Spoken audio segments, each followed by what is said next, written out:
Hi guys, ക്ലീ 2025 സീരീസിൻ്റെ പുതിയൊരു വീഡിയോയിലേക്ക് എല്ലാവർക്കും സ്വാഗതം. അപ്പോൾ ഒരു പരീക്ഷയ്ക്ക് തയ്യാറെടുക്കുമ്പോൾ ആദ്യം നമ്മൾ അറിഞ്ഞിരിക്കേണ്ടത് അതിൻ്റെ സിലബസാണ്. അപ്പോൾ ക്ലീ 2025, അതായത് ഈ വർഷത്തെ ക്ലീ എഴുതാൻ പോകുന്നവർക്ക് വേണ്ടി ഞാനൊരു സിലബസിനെ പറ്റി ഒരു വീഡിയോ ചെയ്തിരുന്നു. അതെല്ലാവരും കണ്ടുവെന്ന് വിചാരിക്കുന്നു. 2024 എൻട്രൻസ് കമ്മീഷണർ സിലബസ് പുതുക്കിയിരുന്നു. സബ്ജക്റ്റുകളിലൊന്നും മാറ്റമൊന്നുമില്ല, ചോദ്യങ്ങളുടെ എണ്ണത്തിൽ കുറവ് വന്നിട്ടുണ്ട്, അതുപോലെ തന്നെ മാർക്കിംഗ് പാറ്റേണിലും ഡിഫറൻസ് ഉണ്ട്. അപ്പോൾ ഞാൻ ഓൾറെഡി സിലബസിനെ പറ്റി 3 ഇയറിനെ 5 ഇയറിൻ്റെ സിലബസിനെ പറ്റി ഒരു വീഡിയോ ചെയ്തിരുന്നു. അപ്പോൾ എല്ലാവരും കണ്ടു എന്ന് വിചാരിക്കുന്നു. അപ്പോൾ ഈ വീഡിയോയിൽ നമ്മൾ പ്രധാനമായിട്ട് ഫോക്കസ് ചെയ്യുന്നത് ഒരു PYQ അനാലിസിസാണ്. PYQ എന്ന് പറഞ്ഞാൽ എന്താ? Previous year question. നമ്മളൊരു പരീക്ഷയ്ക്ക് തയ്യാറെടുക്കുമ്പോൾ ആദ്യം അറിഞ്ഞിരിക്കേണ്ടത് അതിൻ്റെ സിലബസാണ്. അത് നമ്മൾ ഓൾറെഡി ഡിസ്കസ് ചെയ്തു. പിന്നെ അറിഞ്ഞിരിക്കേണ്ടത് ആ എക്സാമിൽ മുൻ വർഷങ്ങളിൽ ചോദിച്ച ചോദ്യപേപ്പറുകൾ പരിശോധിക്കുക എന്നുള്ളൊരു കാര്യമാണ്. ഓക്കെ, ആ എക്സാമിന് മുൻ വർഷങ്ങളിൽ ചോദിച്ച ചോദ്യപേപ്പറുകൾ നമ്മൾ നോക്കണം. എവിടെ നിന്നൊക്കെയാണ് ചോദ്യങ്ങൾ വന്നിട്ടുള്ളത് നോക്കണം, എങ്ങനെ തരം ചോദ്യങ്ങളാണ് ചോദിച്ചത്. അപ്പോൾ അങ്ങനെയുള്ള കാര്യങ്ങളൊക്കെ എന്ത് ചെയ്യണം, നമ്മൾ ക്ലാരിഫൈ ചെയ്യണം. അപ്പോൾ ഈ വീഡിയോയിൽ നമ്മൾ ക്ലീ 2024 5 ഇയർ ക്വസ്റ്റ്യൻ പേപ്പർ നമുക്കൊന്ന് അനലൈസ് ചെയ്യാം. ഓക്കെ, അപ്പോൾ അത് കഴിഞ്ഞ വർഷത്തെ 5 ഇയർ LLBയുടെ ക്വസ്റ്റ്യൻ പേപ്പർ നമുക്കൊന്ന് അനലൈസ് ചെയ്യാം. 3 ഇയറിന് വേണ്ടി ഞാൻ സെപ്പറേറ്റ് വീഡിയോ ഞാൻ ചെയ്യുന്നുണ്ട്. അപ്പോൾ ഇത് എക്സ്ക്ലൂസീവ്ലി ഫോർ 5 ഇയർ സ്റ്റുഡൻസ് ആണ്. അപ്പോൾ ഒരു ക്വസ്റ്റ്യൻ പേപ്പർ, ഒരു പ്രീവിയസ് ഇയർ ക്വസ്റ്റ്യൻ പേപ്പർ നമ്മൾ നോക്കുമ്പോൾ നമുക്ക് മനസ്സിലാവുന്നുള്ളൂ എവിടെയൊക്കെ ഫോക്കസ് ചെയ്യണം, ഏതൊക്കെ ഭാഗത്തു നിന്നുമാണ് ക്വസ്റ്റ്യൻസ് വരിക, അത് എന്ത് തരം ചോദ്യങ്ങളാണ് വരുന്നത്. അപ്പോൾ നിങ്ങളെല്ലാവരും നിർബന്ധമായിട്ടും കഴിഞ്ഞ വർഷത്തെ 5 ഇയർ ക്വസ്റ്റ്യൻ പേപ്പർ നോക്കണം. ഇനിയിപ്പോൾ 3 ഇയർ LLB പ്രിപ്പയർ ചെയ്യണം, 3 ഇയർ LLB ക്വസ്റ്റ്യൻ പേപ്പർ നോക്കണം. ഞാൻ ഈ ഡിസ്കസ് ചെയ്യുന്ന ക്വസ്റ്റ്യൻ പേപ്പർ ഞാൻ എൻ്റെ ടെലഗ്രാം ചാനലിൽ അപ്ലോഡ് ചെയ്തിട്ടുണ്ട്. അതിൻ്റെ ലിങ്കും കാര്യങ്ങളെല്ലാം ഡിസ്ക്രിപ്ഷനിൽ കൊടുത്ത് നിങ്ങൾക്ക് അവിടെ പോയി കഴിഞ്ഞാൽ ഡീറ്റെയിൽ ആയിട്ട് എന്ത് ചെയ്യുക, ക്വസ്റ്റ്യൻ പേപ്പർ എടുത്ത് നോക്കാം. അപ്പോൾ ക്വസ്റ്റ്യൻ പേപ്പർ നോക്കുക എന്നുള്ള കാര്യം, പ്രീവിയസ് ഇയർ ക്വസ്റ്റ്യൻ പേപ്പർ നോക്കുക എന്നുള്ളത് കാര്യം വളരെ പ്രധാനപ്പെട്ട ഒന്നാണ്. അങ്ങനെ വേണം നമ്മൾ എന്ത് ചെയ്യണം, നമ്മൾ സ്റ്റഡീസ് സ്ട്രാറ്റജൈസ് ചെയ്യാൻ. ഇതുപോലത്തെ ഇത്രയധികം കോമ്പറ്റീഷൻ ഉള്ള ഒരു എക്സാമിന്, പ്രത്യേകിച്ച് ഒരു ഗവൺമെൻറ് മെറിറ്റ് സീറ്റ് നമ്മൾ നേടണമെങ്കിൽ നമ്മുടെ studies up to the point ആയിരിക്കണം. സ്ട്രാറ്റജി കൃത്യമായിട്ട് വേണം. വെറുതെ സബ്ജക്റ്റ് നോളേജിന് പുറമെ കൃത്യമായിട്ടുള്ള സ്ട്രാറ്റജീസ് വേണം. കാരണം അത്രയധികം കോമ്പറ്റീഷൻ ഉള്ള ഒരു എക്സാമാണ്. അപ്പോൾ നമുക്ക് PYQ അനാലിസിസ് സ്റ്റാർട്ട് ചെയ്യാം. കഴിഞ്ഞ വർഷത്തെ ക്ലീ 2024 5 ഇയർ ക്വസ്റ്റ്യൻ പേപ്പർ നമുക്ക് നോക്കാം. ഓക്കെ, അപ്പോൾ നമുക്ക് സ്റ്റാർട്ട് ചെയ്യാം. അപ്പോൾ ഇത് തന്നെയാണ് ഡേറ്റ് ഓഫ് ടെസ്റ്റ് വരുന്നത് 18 ഓഗസ്റ്റിനാണ് എക്സാമിൻ്റെ ഡേറ്റ് വന്നിരിക്കുന്നത്. 18 ഓഗസ്റ്റ് ആണ് എക്സാം നടന്നത്. ഇത്തവണ ചിലപ്പോൾ ഒരു ഓഗസ്റ്റ് ആദ്യവാരം ഒക്കെ നടക്കാനുള്ളൊരു സാധ്യത കാണുന്നുണ്ട്. അപ്പോൾ നമ്മൾ സ്റ്റഡീസ് അതിനനുസരിച്ച് കൊണ്ടുപോകാം. ഓക്കെ, അപ്പോൾ നമുക്ക് ഫസ്റ്റ് ക്വസ്റ്റ്യൻ നമുക്ക് നോക്കാം. Which one of the following is A correctly spelt word. ഒരു ക്വസ്റ്റ്യൻ നമ്മൾ അറ്റൻഡ് ചെയ്യുമ്പോൾ ആ ക്വസ്റ്റ്യൻ കൃത്യമായിട്ട് വായിക്കണം. എന്താണ് അവിടെ ചോദിച്ചിരിക്കുന്നത് കൃത്യമായിട്ട് നമ്മൾ വായിച്ച് മനസ്സിലാക്കണം. എന്നതിന് ശേഷം മാത്രമേ നിങ്ങൾ ഓപ്ഷൻസിലേക്ക് പോകാൻ പറ്റുള്ളൂ. നമ്മൾ എക്സാം സമയത്ത് വെപ്രാളത്തിൽ നമ്മൾ വായിച്ച് ആ ക്വസ്റ്റ്യൻ എന്താണ് മനസ്സിലാകാൻ നമ്മൾ പോയി ഓപ്ഷൻസ് മാർക്ക് ചെയ്ത് കഴിഞ്ഞാൽ എന്താണ്, നെഗറ്റീവ് മാർക്ക് വരാനുള്ള സാധ്യത വളരെ കൂടുതലാണ്. അപ്പോൾ ക്വസ്റ്റ്യൻ എപ്പോഴും വായിച്ച് മനസ്സിലാക്കുക. ഓക്കെ, ഇവിടെ എന്താ ചോദിക്കുന്നത്, which one of the following is A correctly spelled word. ഇവിടെ 4 ഓപ്ഷൻസിൽ 4 ഇംഗ്ലീഷ് വേർഡ്സ് തന്നിട്ടുണ്ട്. അത് കറക്റ്റ് സ്പെല്ലിംഗ് ഏതാണെന്ന് കണ്ടുപിടിക്കാനാണ് ഇവിടെ ചോദിക്കുന്നത്. അപ്പോൾ നമുക്ക് നോക്കിയാൽ മനസ്സിലാവും കറക്റ്റ് സ്പെല്ലിംഗ് ഉള്ളത് അബണ്ടൻസ് ആണ്, ഓപ്ഷൻ C ആണ്. ഓക്കെ, അപ്പോൾ ഈ കറക്റ്റ് സ്പെല്ലിംഗ് ഭാഗത്തു നിന്ന് വരുന്നൊരു ചോദ്യമാണ്. നോർമലി 3 ഇയറിനും 5 ഇയർ LLB എൻട്രൻസിനും ഒരു 3 to 4 ക്വസ്റ്റ്യൻസ് സ്ഥിരമായിട്ട് വരുന്നൊരു ഭാഗമാണ് കറക്റ്റ് സ്പെല്ലിംഗ് ഭാഗം. അപ്പോൾ ഈ ഒരു ഭാഗം, ഈ കറക്റ്റ് സ്പെല്ലിംഗ് ഭാഗം എങ്ങനെയാണ് സാർ പഠിക്കുക? നിങ്ങൾ നിങ്ങളുടെ വീട്ടിൽ ഓക്സ്ഫോർഡ് ഡിക്ഷണറി എടുക്കുക, എന്നിട്ട് ഡെയിലി ഒരു 5 വാക്കുകൾ വെച്ച് നിങ്ങൾ പഠിക്കുക. കൺഫ്യൂസിങ് ആയിട്ട് സ്പെല്ലിംഗ് ഉള്ള ഒരു 5 വാക്കുകൾ നിങ്ങൾ സെലക്ട് ചെയ്ത് എന്ത് ചെയ്യുക, എഴുതി പഠിക്കുക. അത് അങ്ങനെ ചെയ്ത് കഴിഞ്ഞാൽ എന്ത് ചെയ്യാൻ പറ്റും, നമുക്ക് ഈ ഭാഗത്തുനിന്ന് നമുക്ക് മാർക്ക് സ്കോർ ചെയ്യാൻ പറ്റും. ഒരു 3 ചോദ്യം എന്ന് പറഞ്ഞു കഴിഞ്ഞാൽ നമുക്ക് എന്താണ് 9 മാർക്കാണ് വരുന്നത് ഇല്ലേ? ആ 9 മാർക്കിലേക്ക് നമ്മൾ എന്ത് ചെയ്യണം, നമ്മൾ ഇങ്ങനൊരു എഫേർട്ട് എടുത്ത് ഡെയിലി ഒരു 5 വാക്കുകൾ വെച്ച് പഠിച്ച് നമുക്ക് ആ 9 മാർക്ക് സെക്യൂർ ചെയ്ത് കഴിഞ്ഞാൽ എന്താണ്, നമ്മൾ ഫ്രണ്ടിലാവും. 9 മാർക്ക് എന്നൊക്കെ പറയുന്നത് വലിയൊരു മാർക്ക് തന്നെയാണ് അല്ലേ? 9 മാർക്കല്ലേ? അല്ല, 9 മാർക്കാണ്. 9 ഓരോ മാർക്കിനും വിലയുണ്ട്. സോ അപ്പോൾ അത് നോക്കാം. അപ്പോൾ രണ്ടാമത്തെ ചോദ്യം സെയിം സെറ്റ് ഓഫ് ചോദ്യമാണ്, കറക്റ്റ് സ്പെല്ലിംഗിൽ നിന്ന് വരുന്ന ചോദ്യമാണ്. നമുക്ക് മൂന്നാമത്തെ ചോദ്യം നോക്കാം നമുക്ക്. Okay, which one of the following is nearest to the opposite in meaning to the word given in capitals. Nearest to the opposite in meaning to the given word given in capital. ഇവിടെ word given in capitals abolish ആണ്. Okay, ഈ അബോളിഷിൻ്റെ മീനിങ്ങിൻ്റെ correct opposite meaning എന്താണ് ഈ വരുന്ന വാക്ക് ഈ ഓപ്ഷൻസിലുണ്ട്, അത് കണ്ടുപിടിക്കണം. ഓക്കെ, നമ്മുടെ മലയാളത്തിൽ വിപരീത പദം, അതാണ് സംഭവം. ഓക്കെ, അപ്പോൾ സിനോണിംസ് ഭാഗത്തു നിന്ന് വരുന്ന ഒരു ചോദ്യമാണ്. അപ്പോൾ നമുക്കിതിവിടെ ആൻസർ ഓപ്ഷൻ ഡി ആണ്. ആൻഡ് അബോളിഷൻ എന്ന് പറഞ്ഞു കഴിഞ്ഞാൽ ഒരു സാധനം എന്ത് ചെയ്യുക, അവസാനിപ്പിക്കുക. അതിൻ്റെ വിപരീത പദം ഒന്നും അല്ലെങ്കിൽ സിനോണിം എന്ന് പറഞ്ഞാൽ എന്തായിരിക്കും, റീസ്റ്റോർ ചെയ്യുക, തിരിച്ചു കൊണ്ടുവരിക. ഓക്കെ, അപ്പോൾ അതാണ്. അപ്പോൾ അടുത്ത ക്വസ്റ്റ്യനും നാലാമത്തെ ക്വസ്റ്റ്യനും അതുപോലെ ആൻറ്റണിംസ് ഭാഗത്തുനിന്ന് വരുന്നൊരു ചോദ്യമാണ്. ഇവിടെയും കണ്ടോ, ഒരു വേർഡ് ക്യാപിറ്റലായിട്ട് തന്നിട്ടുണ്ട്. ഓക്കെ, അതിൻ്റെ ആൻറ്റണിം കണ്ടുപിടിക്കാൻ വേണ്ടി അഞ്ചാമത്തെ ചോദ്യം ഇതിനെ പറ്റിയാണ്. ഇനി നമുക്ക് ആറാമത്തെ ചോദ്യം നമുക്ക് നോക്കാം. Identify the meaning of idiom or phrases given in capitals in the sentence. ഈ sentence the work was a piece of cake. Okay, അതിൽ ക്യാപിറ്റൽസ് ആയി തന്നിട്ടുള്ള വേർഡ് ഏതാ, എ പീസ് ഓഫ് കേക്ക്. ഈ എ പീസ് ഓഫ് കേക്കിൻ്റെ ആ ഇഡിയത്തിൻ്റെ meaning എന്താണെന്നുള്ളത് ഇവിടെ ഓപ്ഷൻസ് ആയി കൊടുത്തിട്ടുണ്ട്. നമുക്കറിയാം ഓപ്ഷൻ എ ആണ്. എ പീസ് ഓഫ് കേക്ക് എന്ന് പറഞ്ഞാൽ ഈസി വർക്ക് ടു ഡു, അങ്ങനെ കൊടുത്തിട്ടുണ്ട്. പിന്നെ ഓക്കെ, അതാണ് ആറാമത്തെ ചോദ്യം. ഏഴാമത്തെ ചോദ്യം ഇഡിയം ആൻഡ് ഫ്രേസിൻ്റെ ഭാഗത്തു നിന്നുള്ള. എട്ടാമത്തെ ചോദ്യം അതുപോലെ തന്നെയാണ്. ഒമ്പതാമത്തെ ചോദ്യം അത് തന്നെയാണ്. ഇനി നമുക്ക് പത്താമത്തെ ചോദ്യം നോക്കാം. Pick out the most effective words from the given words to fill in the blanks to make the sentence meaningfully complete. fill in the blanks ആണ് ചോദിക്കുന്നത്. ഓക്കെ, ഈ ഓപ്ഷൻസിൽ തന്ന ഒരു വേർഡ് എടുത്ത് ഇവിടെ വെച്ച് കഴിഞ്ഞാൽ ആ സെൻറ്റൻസ് കംപ്ലീറ്റ് ആവും. ഓക്കെ, മീനിങ്ഫുള്ളി കംപ്ലീറ്റ് ആവും. അത് ഏത് വാക്കാണെന്നുള്ള നമ്മൾ ഇംഗ്ലീഷിലൊക്കെ പഠിക്കാനുള്ള ഫിൽ ദ ബ്ലാങ്ക്സ് ആണ്. ഓക്കെ, അപ്പോൾ he goes to the dash every day and studies books in history. Okay, he goes to ഏതാണ്, ഈ വാക്കിട്ടല്ലേ കുറച്ചുകൂടി മീനിങ്ഫുൾ ആവുക ഇല്ലേ. He goes to the library every day and studies books in history. Okay, അതാണ് പത്താമത്തെ ചോദ്യം, അതാണ്. ഓക്കെ, 11ാമത്തെ ചോദ്യം സെയിം തന്നെയാണ്, ഫിൽ ഇൻ ദ ബ്ലാങ്ക്സ് ആണ്. 12ാമത്തെ ചോദ്യം ഫിൽ ഇൻ ദ ബ്ലാങ്ക്സ് ആണ്. 13ാമത്തെ ചോദ്യം ഫിൽ ഇൻ ദ ബ്ലാങ്ക്സ് എന്നാണ്. ഇനി 14ാമത്തെ ചോദ്യം നോക്കാം. Find out the correct preposition. Preposition ഭാഗത്തുനിന്ന് വരുന്ന ചോദ്യങ്ങളാണ്. ഓക്കെ, 14. ഈ pass the under graduate degree course dash the year 1983 which distinction. Okay, അതിൻ്റെ ആൻസർ എന്ന് പറയുന്നത് ഇന്നാണ്. ഓപ്ഷൻ ബി ആണ് അതിൻ്റെ ആൻസർ കൊടുത്തിട്ടുണ്ട്. ഓക്കെ, 14. 15ാമത്തതും കറക്റ്റ് ദ പ്രിപ്പോസിഷൻ ഭാഗത്തുനിന്ന് വരുന്ന ചോദ്യമാണ്. 16ാമത്തും പ്രിപ്പോസിഷൻ ഭാഗത്തുനിന്ന് വരുന്ന. ഇനി 17ാമത്തെ ചോദ്യം, change the sentence she teachers mathematics into an interrogative sentence. ഇവിടെ ഒരു സെൻറ്റൻസ് തന്നിട്ടുണ്ട്. ആ സെൻറ്റൻസിനെ ഇൻ്ററോഗേറ്റീവ് സെൻറ്റൻസ്, ക്വസ്റ്റ്യൻ സെൻറ്റൻസ് ആക്കി, ക്വസ്റ്റ്യൻ ഫോമിലേക്ക് ആക്കി മാറ്റാനുള്ളതാണ് ഇവിടെ ചോദിക്കുന്നത്. ഓക്കെ, 18ാമത്തെ ചോദ്യം അത് തന്നെയാണ്, ഇൻട്രോഗേറ്റീവ് സെൻറ്റൻസ് ആയിട്ട് കൺവേർട്ട് ചെയ്യുക. ഇനി 19ാമത്തെ ചോദ്യം നമുക്ക് നോക്കാം. A sentence is divide into 3 parts. Choose the incorrect part. Okay, if no errors in the sentence choose option D. ഒരു സെൻറ്റൻസ് 3ആയിട്ട് മുറിച്ച് തന്നിട്ടുണ്ട്. സെൻറ്റൻസ് 3ആയിട്ട് ബ്രേക്കപ്പ് ചെയ്യുന്നുണ്ട്. അതിൽ ഇൻകറക്റ്റ് പാർട്ട് ഏതാണെന്ന് കണ്ടുപിടിക്കാനാണുള്ളത്. ഓക്കെ, അപ്പോൾ അങ്ങനത്തെ 20ാമത്തെ ചോദ്യം അത് തന്നെയാണ്. 21 അത് തന്നെയാണ്. 22 അത് തന്നെയാണ്. നമുക്ക് 23ാമത്തെ ചോദ്യം നോക്കാം. Choose the word nearest in the meaning to the word given in capitals. ഈ ക്യാപിറ്റൽസ് തന്ന ഈ വാക്കിൻ്റെ നിയറസ്റ്റ് മീനിങ് ഉള്ള വേർഡ് ഓപ്ഷനിൽ തന്നിട്ടുണ്ട്. അത് കണ്ടുപിടിക്കാം. നമ്മുടെ മലയാളത്തിൽ പര്യായ പദം. ഓക്കെ, അപ്പോൾ അഫ്ലുവൻറ്റ്, അതിൻ്റെ ഓപ്ഷൻ സി വെൽത്തി. ഓക്കെ, അപ്പോൾ ഇത് നമ്മുടെ ഇംഗ്ലീഷിൻ്റെ സിനോണിംസ് ഭാഗത്ത് നിന്ന് വരുന്ന ചോദ്യമാണ്. 24ാമത്തെ ചോദ്യം അത് തന്നെയാണ്. 25ാമത്തെ ചോദ്യം എന്ന് പറയുന്നത് a period of time fixed for isolation and observation of persons, animals or plants is known as. ഇത് ഇംഗ്ലീഷിലെ വൺ വേർഡ് സബ്സ്റ്റിറ്റ്യൂഷൻ എന്ന ഭാഗത്തുനിന്ന് വരുന്ന ക്വസ്റ്റ്യൻ ആണിത്. ഓക്കെ, ഒരു ക്വസ്റ്റ്യൻ അതിൽ നിന്ന് വന്നിട്ടുണ്ട്. ഇനി അടുത്ത 26ാമത്തെ ചോദ്യം നമുക്ക് നോക്കാം.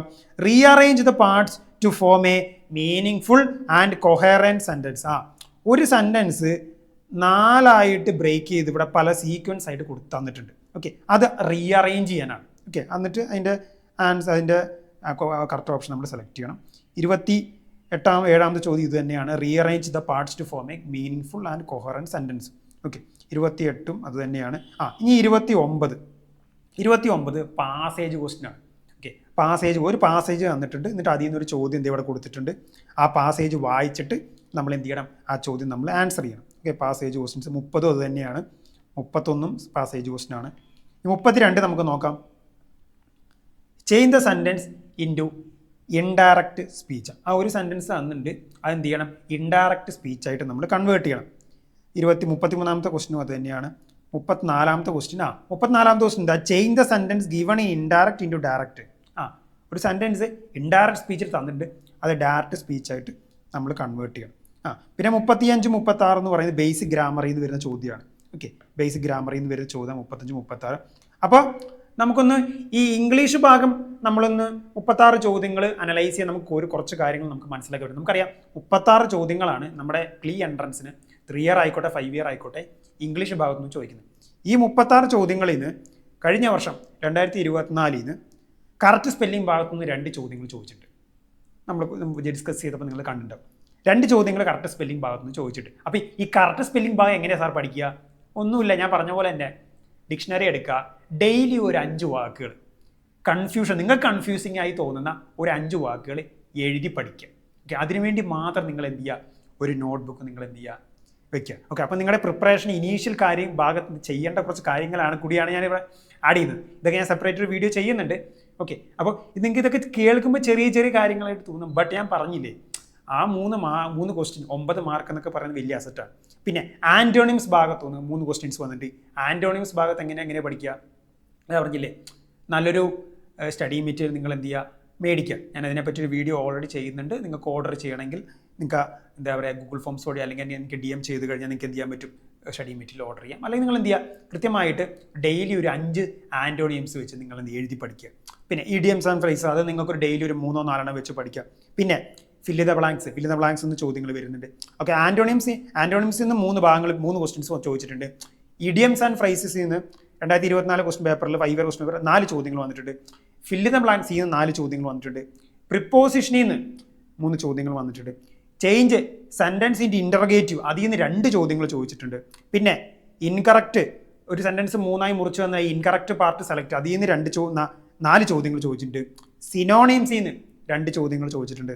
വൺ വേർഡ് സബ്സ്റ്റിറ്റ്യൂഷനിൽ നിന്ന് 1 ചോദ്യങ്ങൾ ചോദിച്ചിട്ടുണ്ട്. പിന്നെ ഒരു സെൻറ്റൻസ് 4ആയിട്ട് മുറിച്ച് വന്ന് അത് റീഅറേഞ്ച് ചെയ്യണം അതിൽ നിന്ന് 4 ചോദ്യങ്ങൾ ചോദിച്ചിട്ടുണ്ട്. പിന്നെ പാസേജ് ക്വസ്റ്റ്യനിൽ നിന്ന് 3 പാസേജ് ക്വസ്റ്റ്യൻ വന്നിട്ടുണ്ട്. പിന്നെ ചേഞ്ച് സെൻറ്റൻസ് ഇൻ ഇൻഡയറക്റ്റ് അതിൽ നിന്ന് 2 ചോദ്യങ്ങൾ വന്നിട്ടുണ്ട്. പിന്നെ change indirect sentence into direct sentence അതിൽ നിന്ന് 1 ചോദ്യം വന്നിട്ടുണ്ട്.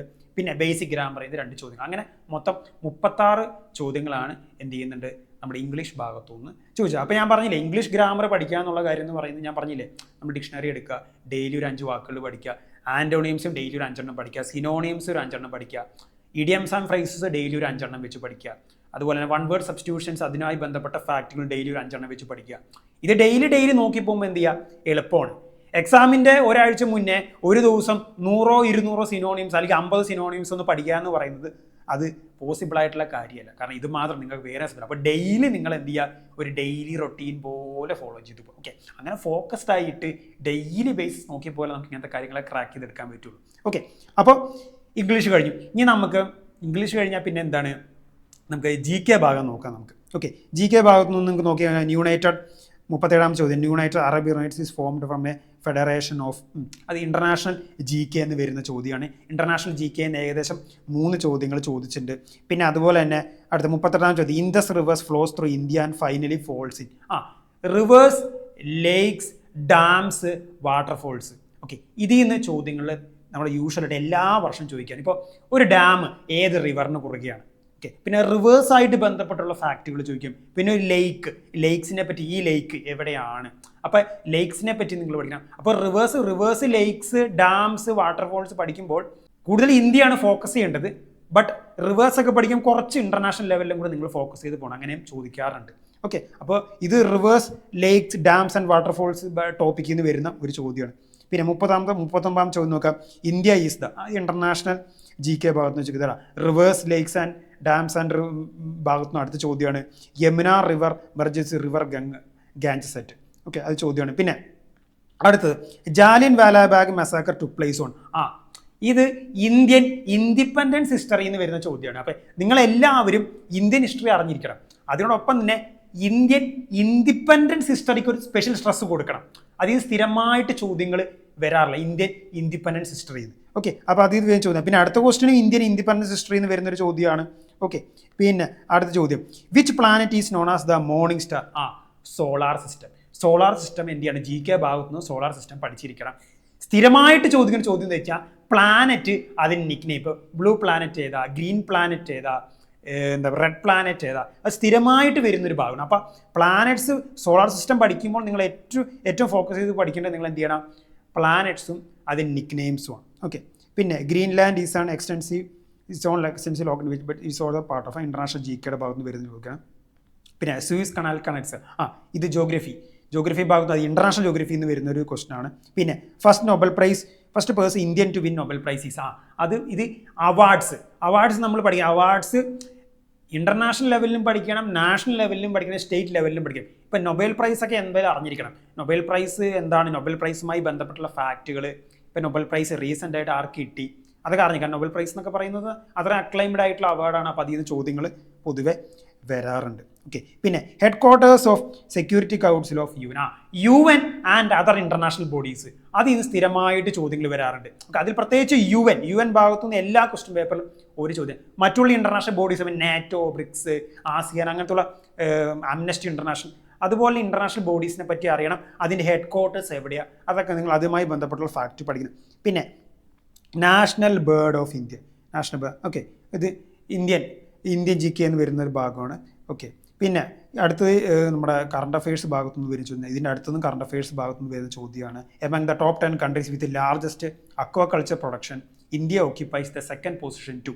ഓക്കെ, അതും കാരണം. പിന്നെ അതുപോലെ തന്നെ അടുത്തത് national parks, wildlife sanctuaries. Okay, ഈ ഭാഗത്തുനിന്ന് ചോദ്യങ്ങൾ പൊതുവെ ചോദിക്കാറുണ്ട്. അപ്പോൾ അത് ആ ഫാക്റ്റുകൾ അറിഞ്ഞിരിക്കണം. അതിൽ നിന്ന് വരുന്നൊരു ചോദ്യമാണിത്. ഇപ്പോൾ വാട്ടർഫോൾസ് എന്നുള്ള ചോദ്യമാണ്. ഓക്കെ, പിന്നെ അടുത്തത് കറണ്ട് അഫയേഴ്സ് ആണ്. ഓക്കെ, കറണ്ട് അഫയേഴ്സ് ആണ്. പിന്നെ ബ്രിക്സ് എന്ന് പറയുന്ന ഇന്റർനാഷണൽ ബോഡി, ഞാൻ പറയും UN and other international bodies നിങ്ങൾ അറിഞ്ഞിരിക്കണം. പിന്നെ ഇത് ജനറൽ സയൻസ് ഭാഗത്തു നിന്ന് വരുന്ന SAR സ്റ്റാൻഡ്സ് ഫോർ. ഓക്കെ, അതിൻ്റെ ഫുൾ ഫോമാണ് ചോദിക്കുന്നത്. പിന്നെ അടുത്തതും ജനറൽ സയൻസ്, അതിൽ കെമിസ്ട്രി ഭാഗത്തുനിന്ന് വരുന്നൊരു ചോദ്യമാണ്. Which one of the following is A terrestrial planet. Okay, അതും സോളാർ സിസ്റ്റത്തിൽ നിന്ന് വരുന്ന പ്രോബ്ലമാണ്. സോളാർ സിസ്റ്റത്തിൽ നിന്ന് സോളാർ സിസ്റ്റത്തിൽ നിന്ന് 3-4 ചോദ്യമായി. അപ്പോൾ സോളാർ സിസ്റ്റവും പ്ലാനറ്റ്സ് നിക്നെയിംസ് അത് എന്തായാലും നിങ്ങൾ പഠിച്ചു വയ്ക്കുക.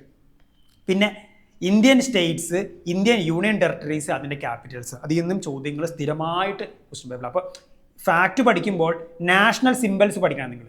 ഓക്കെ, ഞാൻ ഇപ്പോൾ നാഷണൽ ബേർഡ് ഏതാ അതൊക്കെ അറിഞ്ഞിരിക്കണം. പിന്നെ അതുപോലെ തന്നെ ഇന്ത്യയിലെ 28 സ്റ്റേറ്റ്സും യൂണിയൻ ടെറിട്ടറീസും അതിൻ്റെ ക്യാപിറ്റൽസും അതുമായി ബന്ധപ്പെട്ട അസസറി ആയിട്ടുള്ള ഫാക്റ്റുകൾ അറിഞ്ഞിരിക്കും. അതിൽ സ്ഥിരമായിട്ട് ചോദ്യങ്ങൾ ചോദിക്കണം. അതിൽ നിന്നൊക്കെ ചോദ്യങ്ങൾ വന്നു 3-4 ചോദ്യം ഉണ്ട്. ഓക്കെ, ക്യാപിറ്റൽ ഓഫ് ആസാം ചോദിച്ചിട്ടുണ്ട്. ഓക്കെ, വേണ്ട ഇതൊക്കെ വരുന്നുണ്ട്. അപ്പോൾ GK എന്ന് പറയുന്നത് ഞാൻ പറഞ്ഞില്ലേ, GK കറണ്ട് അഫയേഴ്സ് എന്ന് പറയുന്നത് വളരെ വാസ്റ്റ് ആയിട്ടുള്ള 25 ക്വസ്റ്റ്യൻസ് ആണ് GK ആൻഡ് കറണ്ട് അഫയേഴ്സിൽ നിന്ന് വരുന്നത്. വളരെ വാസ്റ്റ് ആയിട്ടുള്ള ഒരു ടോപ്പിക്കാണ്. ബട്ട് ചില ഏരിയാസ് എന്ത് ചെയ്യുന്നുണ്ട്, നമ്മൾ previous year question papers analyse ചെയ്ത് ചില ഏരിയാസ് കൂടുതൽ ഫോക്കസ് ചെയ്യണം. അപ്പോൾ ആ ഏരിയാസ് നിർബന്ധമായിട്ട് പഠിച്ചു വയ്ക്കുക. ബാക്കിയുള്ള കാര്യം പഠിക്കേണ്ടെന്നല്ല പറയുന്നത്. ഈ സ്ഥിരമായിട്ട് ചോദിച്ചു കരിക്കുന്ന കാര്യങ്ങൾ എന്താ ഉറപ്പായിട്ട് പഠിച്ചു. ഇപ്പോൾ 25 ചോദ്യം ചിലപ്പോൾ ആൻസർ ചെയ്യാൻ പറ്റിയെന്ന് വരില്ല GK ഇല്ലേ.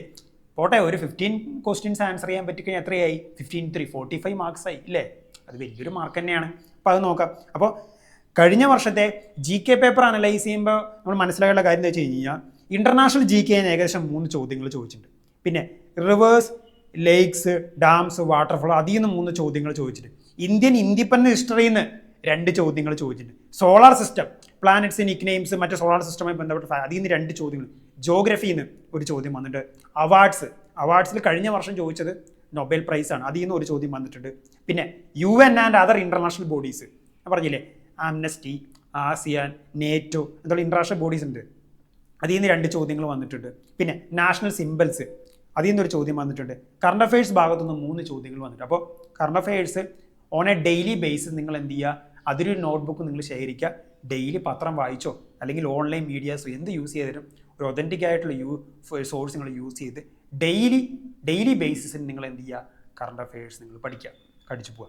കഴിഞ്ഞ ഒരു വർഷത്തെ, അതായത് കഴിഞ്ഞ എക്സാം നടന്നത് കഴിഞ്ഞ ഓഗസ്റ്റിലാണ്. ആ ഓഗസ്റ്റ് തൊട്ട് ഈ ഓഗസ്റ്റ് വരെയുള്ള കറണ്ട് അഫയേഴ്സ് എന്ത് ചെയ്യണം, നിങ്ങൾ പഠിച്ച് വെക്കണം. പിന്നെ നാഷണൽ പാർക്സ് ആൻഡ് സാങ്ച്വറീസ് അതിൽ നിന്ന് ചോദ്യം വന്നിട്ടുണ്ട്. ജനറൽ സയൻസ് ഭാഗത്തുനിന്ന് ചോദ്യങ്ങൾ 2 ചോദ്യം. ജനറൽ സയൻസിൽ 3 ബ്രാഞ്ചുകളുണ്ട്. ഫിസിക്സ് ഉണ്ട്, കെമിസ്ട്രി ഉണ്ട്, ബയോളജി ഉണ്ട്. അപ്പോൾ ജനറൽ സയൻസുമായി ബന്ധപ്പെട്ട ഫാക്ട്സ് ഉണ്ട്. പിന്നെ സ്റ്റേറ്റ്സ് ആൻഡ് ക്യാപിറ്റൽസ് അതിൽ നിന്നും 2+ ക്വസ്റ്റ്യൻസ് വന്നിട്ടുണ്ട്. ഓക്കെ, അപ്പോൾ അത്രയും കാര്യങ്ങളാണ് ഇംഗ്ലീഷ് ഭാഗത്തുനിന്ന് വരുന്നത്. ഇനി നമുക്ക് ഇംഗ്ലീഷ് കഴിഞ്ഞാൽ പിന്നെ എന്താണ് നമുക്കുള്ളത്? Arithmetic and logical aptitude. അതിൽ നിന്ന് 15 ചോദ്യങ്ങളാണ് നമ്മൾ എന്ത് ചെയ്യുന്നത്, നമ്മുടെ എൻട്രൻസിന് ഉള്ളത്. Arithmetic and logical aptitude. അപ്പോൾ അരിത്തമെറ്റിക് ആൻഡ് ലോജിക്കൽ ആപ്റ്റിറ്റ്യൂഡ് നമുക്ക് 64ാമത്തെ ചോദ്യം നമുക്ക് നോക്കാം. The product of 3 consecutive positive integers is 120. Then sum of 3 positive numbers is. Okay, അപ്പോൾ ഇത് ബേസിക് മാത്സിൽ നിന്ന് വരുന്ന ഒരു പ്രോബ്ലം ആണ്. അടുത്ത ക്വസ്റ്റ്യനും if you divide number 1003 by 5 then the remainder is equal to, അതും ഒരു ബേസിക് മാത്സിൽ നിന്ന് വരുന്ന പ്രോബ്ലം ആണ്. അടുത്തത് the person brought an item for rupees 1350 and spent rupees 150 towards transportation of the item, then he sold it for rupees 1008, then the profit percentage is. ഇത് നമ്മുടെ profit and loss ഭാഗത്തുനിന്ന് വരുന്ന ഒരു question ആണ്. പിന്നെ അടുത്ത ചോദ്യം ആവറേജ് ഭാഗത്തുനിന്ന് വരുന്ന ഒരു ചോദ്യമാണ്. പിന്നെ അത് കഴിഞ്ഞാൽ പിന്നെ അടുത്തത് ജോമെട്രി ഭാഗത്തുനിന്ന് വരുന്നൊരു ക്വസ്റ്റ്യൻ ആണ്. പിന്നെ അത് കഴിഞ്ഞാൽ പിന്നെ ബേസിക് മാത്സിൽ നിന്ന് വരുന്ന പ്രോബ്ലം ആണ്. പിന്നെ വർക്ക് ആൻഡ് ടൈമിൽ നിന്ന് പ്രോബ്ലം ചോദിച്ചിട്ടുണ്ട്. പിന്നെ അതുപോലെ തന്നെ റേഷ്യോ ആൻഡ് പ്രൊപ്പോർഷൻ ചോദ്യങ്ങളുണ്ട്. പിന്നെ അടുത്തതും ബേസിക് മാത്സിൽ നിന്ന് പ്രോബ്ലം. പിന്നെ ഫ്രാക്ഷൻസിൽ നിന്ന് പ്രോബ്ലം വന്നിട്ടുണ്ട്. പിന്നെ അത് കഴിഞ്ഞാൽ പിന്നെ നമ്മൾ ലോജിക്കൽ ആപ്റ്റിറ്റ്യൂഡ് ഭാഗത്തുനിന്ന് ഇതിലെ കോഡിങ് ആൻഡ് ഡീകോഡിങ് ഭാഗത്തുനിന്നും പ്രോബ്ലംസ് ഉണ്ട്. ഓക്കെ, അത് അങ്ങനത്തെ ചോദ്യങ്ങളുണ്ട്. പിന്നെ അത് കഴിഞ്ഞ് കഴിഞ്ഞാൽ ഡയറക്ഷൻ പ്രോബ്ലംസ് ഉണ്ട്. ഇത് ഡയറക്ഷൻ ഭാഗത്തുനിന്ന് വരുന്ന പ്രോബ്ലം ആണ്. ഓക്കെ, ഡയറക്ഷൻ ഭാഗത്തുനിന്ന് വരുന്ന പ്രോബ്ലം. പിന്നെ സെൻറ്റൻസ് അനലൈസ് ചെയ്ത് ഓപ്ഷൻസ് തന്ന് നമ്മൾ അതിനെ ആൻസർ ചെയ്യാനുള്ള ക്വസ്റ്റ്യൻസ് വന്നിട്ടുണ്ട്. ഓക്കെ, അപ്പോൾ അത്രയാണ് ഇത് വരുന്നത്. ഓക്കെ, അപ്പോൾ നമ്മുടെ ഈ മാത്സിൻ്റെ ഭാഗം അനലൈസ് ചെയ്ത് നമ്മൾ അത്യാവശ്യം നമ്മുടെ പ്രോഫിറ്റ് ആൻഡ് ലോസിൽ നിന്ന് പ്രോബ്ലം വന്നിട്ടുണ്ട്. അതിൽ നിന്ന് ഒരു ചോദ്യമുണ്ട്. ആവറേജിൽ നിന്ന് പ്രോബ്ലം ചോദിച്ചിട്ടുണ്ട്. ടൈം ആൻഡ് വർക്കിൽ നിന്ന് ഒരു പ്രോബ്ലം ചോദിച്ചിട്ടുണ്ട്. ജോമെട്രിയിൽ നിന്ന് പ്രോബ്ലം വന്നിട്ടുണ്ട് ഇല്ലേ. പിന്നെ അതുപോലെ ഫ്രാക്ഷനിൽ നിന്ന് പ്രോബ്ലം വന്നിട്ടുണ്ട്. ഓക്കെ, ബേസിക് മാത്സിൽ നിന്ന് ഒരു 3-4 ക്വസ്റ്റ്യൻസ് വന്നിട്ട്. അപ്പോൾ ഇത്രയും കാര്യങ്ങളൊക്കെ അതിൽ. പിന്നെ അതുപോലെ തന്നെ ലോജിക്കൽ ആപ്റ്റിറ്റ്യൂഡ് നോക്കി കഴിഞ്ഞാൽ ഡയറക്ഷൻ പ്രോബ്ലം ചോദിച്ചിട്ടുണ്ട്. കോഡിങ് ആൻഡ് ഡീകോഡിങ് ചോദിച്ചിട്ടുണ്ട്. ഓക്കെ, പിന്നെ സെൻറ്റൻസ് അനലൈസ് ചെയ്ത് അങ്ങനത്തെ ഉള്ള ചോദ്യങ്ങൾ വന്നിട്ടുണ്ട്. ഓക്കെ, അപ്പോൾ ഇത്രയും കാര്യങ്ങളാണ് മാത്സ് ഭാഗത്ത് നിന്ന് നിങ്ങൾ മെയിനായിട്ട് ഫോക്കസ് ചെയ്യേണ്ടത്. പിന്നെ അത് കഴിഞ്ഞ് കഴിഞ്ഞാൽ പിന്നെ നമുക്ക് അടുത്ത് നോക്കാനുള്ളത് നമ്മുടെ ഏറ്റവും പ്രധാനപ്പെട്ട ഭാഗം ലീഗൽ ആപ്റ്റിറ്റ്യൂഡ്.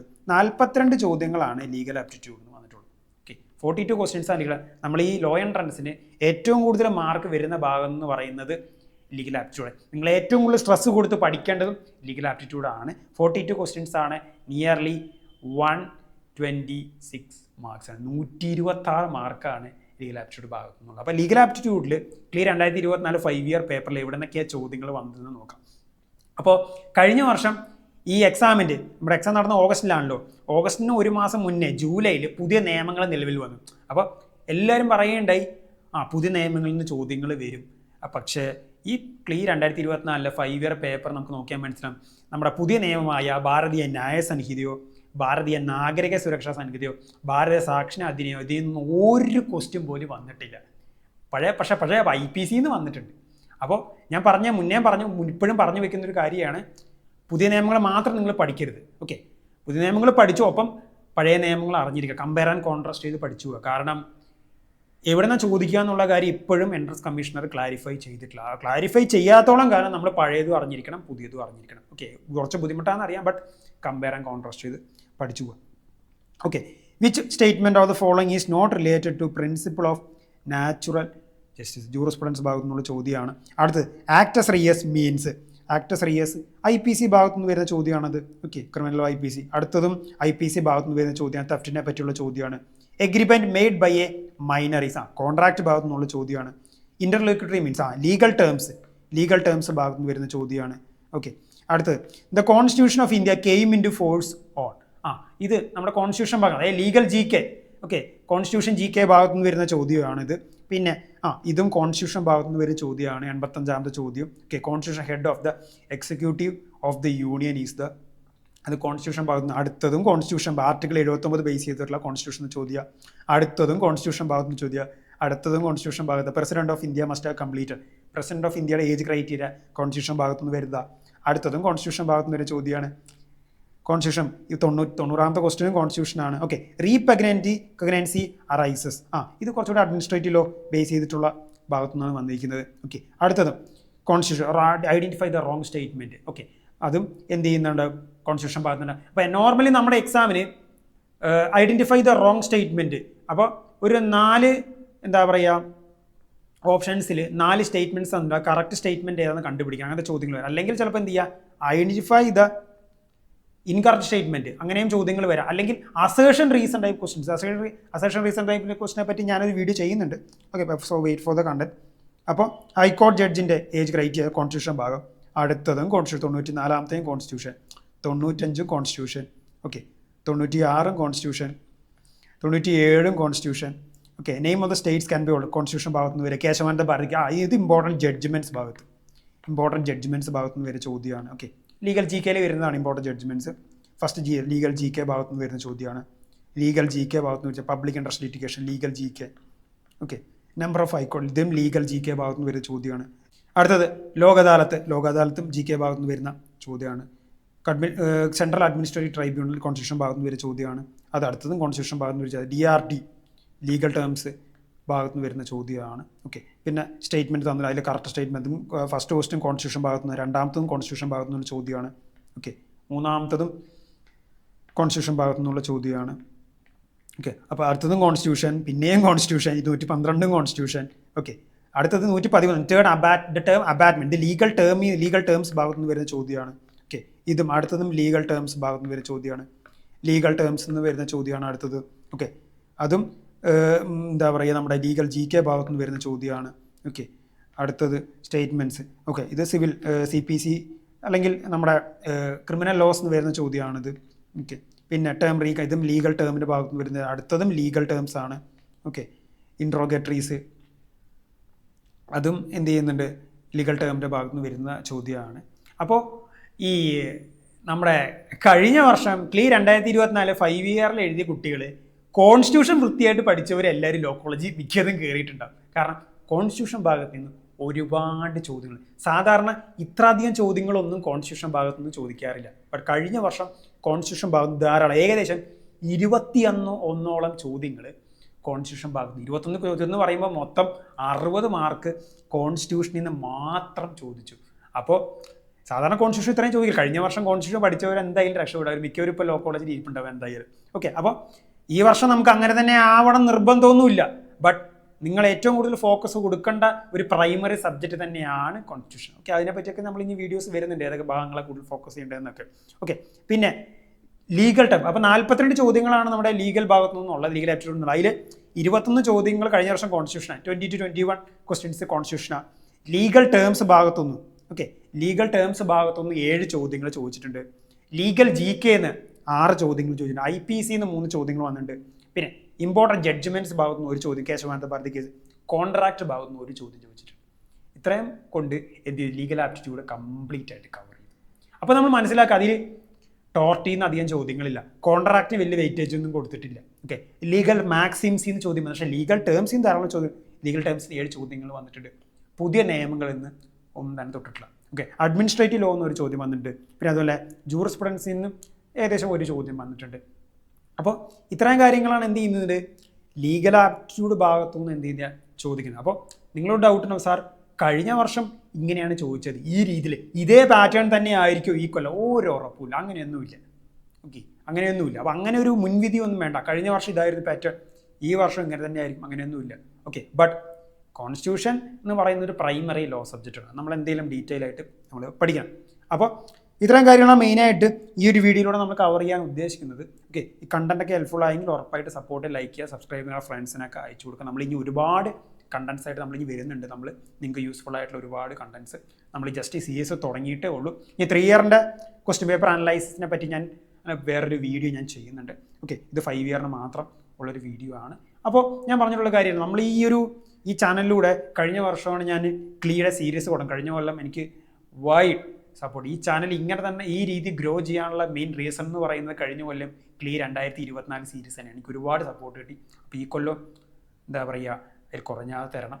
ഈ സീരീസ് തുടങ്ങുന്ന മറ്റൊരു ഉദ്ദേശം കൂടെ എന്ന് പറയുമ്പോൾ നമ്മൾ ഒരുപാട് സമൂഹത്തിൽ ഒരുപാട് സാമ്പത്തികം കൊണ്ട് ബുദ്ധിമുട്ടി കോച്ചിങ് ക്ലാസ്സിലും അവിടെ ഇവിടെയും ഒരുപാട് ഭീമം ഫീസൊക്കെ കൊടുത്ത് എന്താ പറയുക പഠിക്കാൻ പറ്റാത്തവർക്കുണ്ട്. അവർക്ക് കൂടെ ഉള്ള സീരീസാണ്, അവരെ ഗൈഡ് ചെയ്യുക. ഒരിക്കലും നമ്മുടെ സാമ്പത്തികം അല്ലെങ്കിൽ നമ്മുടെ നമ്മുടെ പഠനത്തിൽ ഒരു പ്രതിബന്ധമാവരുതെന്നുള്ള നിർബന്ധം എനിക്ക് ഉണ്ട്. അപ്പോൾ അതുകൊണ്ടാണ് എല്ലാവരും സപ്പോർട്ട് ചെയ്യുക, ലൈക്ക് ചെയ്യുക, സബ്സ്ക്രൈബ് ചെയ്യുക. നിങ്ങളുടെ സപ്പോർട്ടാണ് മെയിൻ ആയിട്ടുള്ള കാര്യം. അപ്പോൾ നമ്മൾ ഇനിയും കൂടുതൽ കണ്ടൻസും കാര്യങ്ങളൊക്കെ ആയിട്ട് വരുന്നുണ്ട്. അപ്പോൾ എല്ലാവരും 5 ഇയർ എഴുതുന്ന എല്ലാ കുട്ടികളും കഴിഞ്ഞ വർഷത്തെ ക്വസ്റ്റ്യൻ പേപ്പർ ഓക്കെ മെയിനായിട്ട് നോക്കണം, എവിടെ നിന്നാണ് ചോദിച്ചിട്ടുള്ളത്. അപ്പോൾ നിങ്ങളുടെ സ്റ്റഡീസ് അതിനനുസരിച്ച് വേണം സ്ട്രാറ്റജൈസ് ചെയ്യാൻ. സിലബസിലുള്ള കാര്യങ്ങൾ സ്റ്റിക്ക് ഓൺ ചെയ്താൽ always stay within the perimeter of the syllabus. സിലബസിനുള്ളിൽ മാത്രം ഒന്ന് പഠിക്കുക. ഓക്കെ അനാവശ്യ കാര്യങ്ങൾ പഠിച്ച് സമയം കളയണം, കയ്യിലുള്ള ടൈം ഇല്ല. അപ്പോൾ ഇത് കഴിഞ്ഞ വർഷത്തെ സിലബസ് വെച്ചാണ് നമ്മൾ മെയിനായിട്ട് നമ്മൾ ഫോക്കസ് ചെയ്യുന്നത്. ഓക്കെ, അപ്പോൾ നമുക്ക് അടുത്ത വീഡിയോയിൽ കാണാം. Okay, thank you.